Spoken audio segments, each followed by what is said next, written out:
Hello everyone, কি অবস্থা সবার? আশা করি আপনারা সকলে অনেক অনেক ভালো আছেন। আলহামদুলিল্লাহ, আপনাদের দোয়া আমরা অনেক ভালো আছি।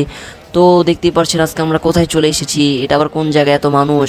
তো এটাই হচ্ছে 2025-এর অমর একুশে বইমেলা, গ্রন্থমেলা যেটাকে বলে। তো আমরা আজকে সেখানটাতেই চলে এসেছি। তো আমরা প্রথমে মেলাতে ঢুকে পড়লাম। ঢোকার সাথে সাথেই আমাদের চোখের সামনে পড়লো যে ডান পাশে, মেলাতে ঢোকার ডান পাশেই একটা হচ্ছে ভাইয়া বসে বসে সে অনেকগুলো ছবি আর্টিস্ট করছিল। তো দেখতে পাচ্ছেন এই যে কি সুন্দর করে অনেকগুলো ছবি এঁকে রেখে দিয়েছে। তো সামনে একটা কাপল বসেছিল, তাদেরও ছবিটা সে করতেছিল, আঁকতেছিল। তো আমার মানে অনেক বলতে ইচ্ছে করছিল, ভাই এটা অনেক মানে অনেক মারাত্মক একটা গুনাহের কাজ, এটা না করলেও হয়।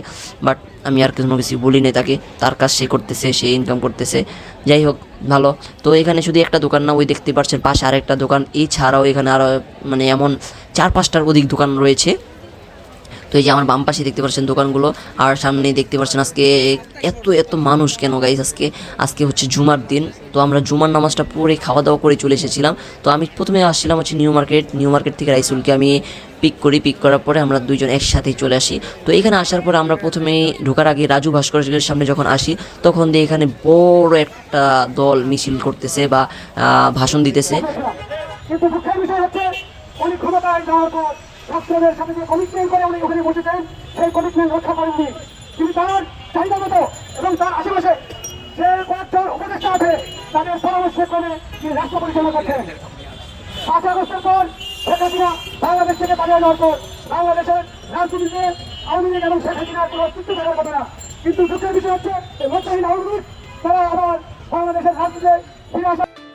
জুলাই গণ অভ্যুত্থান শেষ হওয়ার পর নতুন বাংলাদেশ বিনির্মাণ শীর্ষক ধারণ করে গত 1 ফেব্রুয়ারি শুরু হয়েছে আমাদের অমর একুশে গ্রন্থমেলা।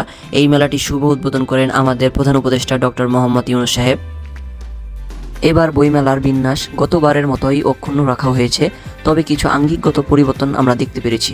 বাংলা একাডেমির 3টি পেভিলিয়ন এবং শিশু কিশোর উপযোগী প্রকাশনার বিপণনের জন্য একটি স্টল থাকবে। 8 ফেব্রুয়ারি ও 15 ফেব্রুয়ারি ছাড়া প্রতি শুক্র ও শনিবার মেলা বেলা 11টা থেকে দুপুর 1টা পর্যন্ত শিশু প্রহর থাকবে। অমর একুশে উদযাপনের অংশ হিসেবে শিশু কিশোর চিত্রাঙ্কন, আবৃত্তি এবং সঙ্গীত প্রতিযোগিতার আয়োজন থাকছে। সোহরাওয়ার্দী উদ্যানে নতুন বইয়ের মোড়ক উন্মোচনের অনুষ্ঠান ব্যবস্থা থাকবে। এই বইমেলা শুধু বই কেনাবেচার জায়গায় নয়, এই বইমেলা বহন করে সৃজনশীল মন ও মননের পরিচয়। গতানুগতিক ধারার বাইরে গিয়ে অনেক প্রকাশক তাদের স্টলগুলো, পেভিলিয়নগুলো সাজিয়েছেন শৈল্পিকভাবে। নান্দনিক কারুকাজের মাধ্যমে তুলে এনেছেন গ্রাম বাংলার নানা ঐতিহ্য ও হারিয়ে যাওয়া সংস্কৃতি। মেলায় এসে পাঠক ও দর্শনার্থীরা এসব কারুকাজ দেখে খুব খুশি, এবং আমরা বলতে আমি অনেক খুশি হয়েছি। কারণ আমি বাসায় থাকতে মোবাইলে দেখেছি এইসব প্যাভিলিয়নগুলো কত সুন্দর স্টলগুলো সাজানো হয়েছে। মূলত আমি এটা দেখার জন্য এসেছি। আর যদি বই কিনে সেটা তো আলাদা, দেখছেন সবাই ছবি তুলতেছে। তো মেলায় আসা পাঠক ও দর্শনার্থীরা এইসব কারুকাজ দেখে অনেক খুশি হয়েছে।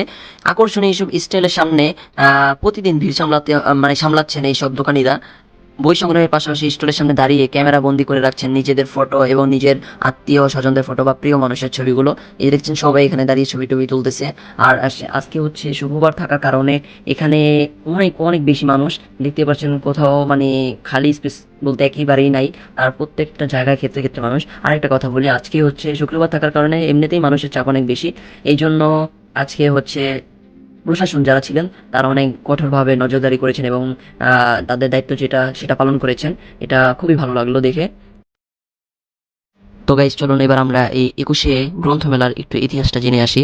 তো অমর একুশে গ্রন্থমেলা ব্যাপকভাবে পরিচিত একুশে বইমেলা নামেই। স্বাধীনতা বাংলাদেশের ঐতিহ্যবাহী মেলাগুলোর অন্যতম এই মেলা। প্রতি বছর পুরো ফেব্রুয়ারি মাস জুড়ে এই মেলা বাংলা একাডেমির বর্ধমান হাউস প্রাঙ্গণে ও বর্ধমান হাউস ঘিরে অনুষ্ঠিত হয়। 2014 সাল থেকে অমর একুশে গ্রন্থমেলা বাংলা একাডেমির মুখোমুখি সোহরাওয়ার্দী উদ্যানে সম্প্রসারণ করা হয়েছে। তবে বাংলা একাডেমি প্রাঙ্গণে মেলার একটি অংশ আয়োজন করা হয়। তো এখানে হঠাৎ করে আমাদের চোখ পড়লো একটা স্টলের দিকে। তো স্টলটাকে প্রায় একটা বিল্ডিংয়ের স্ট্রাকচারেই তৈরি করা হয়েছে। তো এটার মধ্যে হচ্ছে মূলত মেজর কর্নেল জিয়াউর রহমান এবং তার সহধর্মিণী বেগম খালেদা জিয়ার অনেক রকমের বই এখানে উন্মোচন করা হয়েছে। তো দেখতেই পাচ্ছেন কত রকমের বই এখানে দেওয়া আছে। এখানে 2 গোয়েন্দা, তারপর আরও বিভিন্ন রকমের বই রয়েছে। তো আমরা প্রত্যেকটাই ভালোভাবে দেখছিলাম। তো অনেক ভালো লাগলো দেখে বইগুলো, অনেক রকমের বই। তো আমরা দেখা শেষ এক পর্যায়ে আমরা চলে আসছিলাম। রাইসুল ওখানে দাঁড়িয়ে আছে। তো আমরা এখন বের হয়ে যাব এখান থেকে। বের হয়ে আমরা আরও অনেকগুলো স্টল আছে, সেগুলোকে আমরা দেখতে থাকবো। এখন আমরা এখান থেকে বের হয়ে গেলাম। বের হয়ে দেখি মানুষ আর মানুষ, এত মানুষের ভিড়ে আমি হাঁটতেই পারছি না, মানে আমি আমাকে নিজেকেই খুঁজে পাচ্ছি না। ওই দেখেন কেউ সেলফি তুলতেছে, কেউ শাড়ি ঠিক করে, কেউ চুল ঠিক করে, আবার আরেক ভাই দেখেন টুইন টাওয়ারের উপরে উঠা মানে ছবি তুলতেছে। তো মানুষ, এত মানুষ কই থেকে আসলো এত মানুষ। আর এইখানে আইসা দেখি কি এত বড় একটা গ্যাঞ্জামের মতো লেগে আছে, মানে মানুষ কাকে জানি দেখতেছে। ভাবছিলাম কেউ অ্যাক্সিডেন্ট করছে নাকি কেউ মারামারি লাগছে। পরে ওই উপরে দেখেন আলোর ঠিকানা ব্ল্যাক একটা মানে বোর্ড, ওই বোর্ডটা দেখে পরে বুঝতে পারছি এখানে কি ব্যাপার। তো ওই যে দেখতে পারতেছেন একজন মানুষের লাল জামা পরা, তো মানে ওই মানুষটার দেখার লাগেই মানে সবাই ভিড় করতেছে। তো এর তো সবাই চিনেন, কি কমো এর নাম কাফি ভাই, মানে সবাই কাফি ভাই কয়। এর নিয়ে তেমন সমালোচনা টোল করতেছে। হ্যাঁ নাকি খালি মাইয়া করে, খালি ফুল দেয়, কোনো পোলা করে ফুল দেয় না, এর লেগে পোলাগর মন খারাপ। দেখেন ভাই কি একটা অবস্থা। তাই এখন সব পোলারা মিল্লা মিছিল করতেছে যে না ভাই আঙ্গরে ফুল দিতে হইব, মাইয়া করে খালি ফুল দিলে তো চলবো না, এখন আঙ্গরে ফুল দেন। দেখেন ভাই কি একটা অবস্থা, সবাই ফুল লওয়ার লেগা কেমনে ব্যস্ত হয়ে গেছে।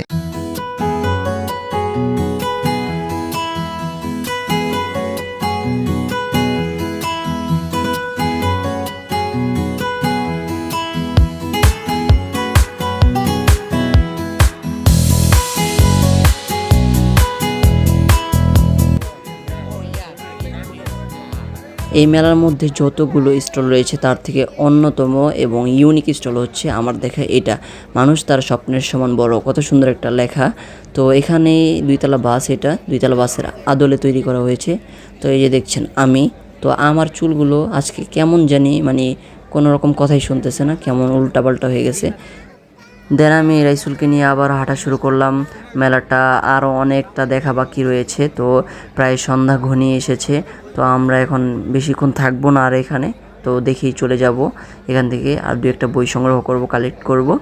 তো দেখছি এখানে সংবাদ সম্মেলন করতেছে বই নিয়ে। তো আমাদের অনেক ক্ষুধা লাগছে, এই জন্য খাবার স্টলগুলোতে আসা মাত্রই দেখতে পেলাম এখানে লেখা আছে মুন্সিগঞ্জ পিঠাঘর। মুন্সিগঞ্জ মানে আমাদের গর্ব, আমাদের অহংকার। তো এখানে এসে দেখতে পাচ্ছি মুন্সিগঞ্জে যে পিঠাগুলো আছে, পাটিসাপটা পিঠা, ভিজা পিঠা, তারপর হচ্ছে তেলে ভাজা পিঠা, আরও নানা রকমের পিঠা এখানে রয়েছে। তো এগুলো দেখে তো অনেক ভালো লাগছে এবং অনেক খেতে ইচ্ছে করতেছে। তো আমরা এখন খাবো না, আমরা আরেকটু ঘোরাঘুরি শেষ হলে পরে সেখান থেকে পিঠা খাবো। তো এখানে অনেক সুন্দর একটা খাবার স্টল করছে মুন্সিগঞ্জ পিঠাঘরকে ধন্যবাদ। তো গাইস আমাদের ঘোরাঘুরি শেষ, খাওয়া দাওয়া শেষ, সব কিছু শেষ, সোনার বাংলাদেশ। আমরা এখন এখান থেকে বের হয়ে যাচ্ছি। আর আমাদের পাশে যে একটা লাইন লেগে আছে বিশাল লম্বা, এটা হচ্ছে যারা ভিতরে প্রবেশ করবে তাদের লাইন। তো আমরা এখন এখান থেকে বের হয়ে যাচ্ছি। তো গাইস এখন আমরা বাসায় চলে যাব। আজকের ভিডিওটা গাইস এই পর্যন্তই, সন্ধ্যা হয়ে গিয়েছে। তো নেক্সটে আবারও অন্য কোনো ভিডিওতে দেখা হবে। সে পর্যন্ত আপনারা ভালো থাকবেন, সুস্থ থাকবেন। আল্লাহ হাফেজ।